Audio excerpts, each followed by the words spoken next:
Neftli qazlı horizontlar.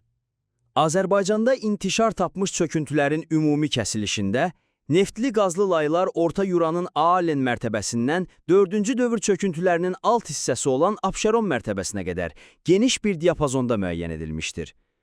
Qeyd etmək lazımdır ki, indiki zamanda mövcud olan əsas neftli qazlı lay dəstəsi alt pliasenin məhsuldar qat çöküntüləridir.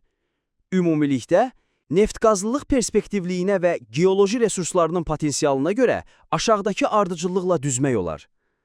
1. Məhsuldar qat, alt pliosen. 2. Eosen. 3. Maykop, oligosen, alt miosen. 4. Üst təbaşir. 5. Diatom lay dəstəsi, orta və üst miosen. 6. Abşeron və ağcagil, üst pleosen. 7. Alt təbaşir. 8. Paleosen. 9. Orta Yura. Hal-hazırda isə məhsuldar qat, Maykop lay dəstəsi, Ağcagil və Abşeron mərtəbələri, Eosen, üst təbaşir, Paleosen və Sarmat çöküntülərində olan yataqlar sənaye əhəmiyyətli işlənmədədir. Karbohidrogen yığımlarının toplandığı stratigrafik vahidlər, neftliliyi aşkar olunan yataqlar, Qusar dəvəçi, Paleogen və Miosen. Abşeron, üst miosen, alt pliosen, yəni məhsuldar qat, Pleistosenin alt hissəsi, Abşeron mərtəbəsi.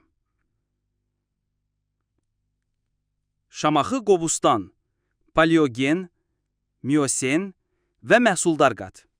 Aşağı Küryanı, alt pliosen, yəni məhsuldar qat, Pleistosenin alt hissəsi, Abşeron mərtəbəsi. Yevlaq Arcabədi, Paleosen, Eosen, Oligosen, üst miosen. Kür və qabırlı çaylar arası isə Eosen və Maykop lay dəstələri. Ehtimal olunan yataqlardakı neftli horizontları isə Acınohor, Eosen, Lənkəran, üst Paleogen, Miosen, Naxçıvan, üst Eosen,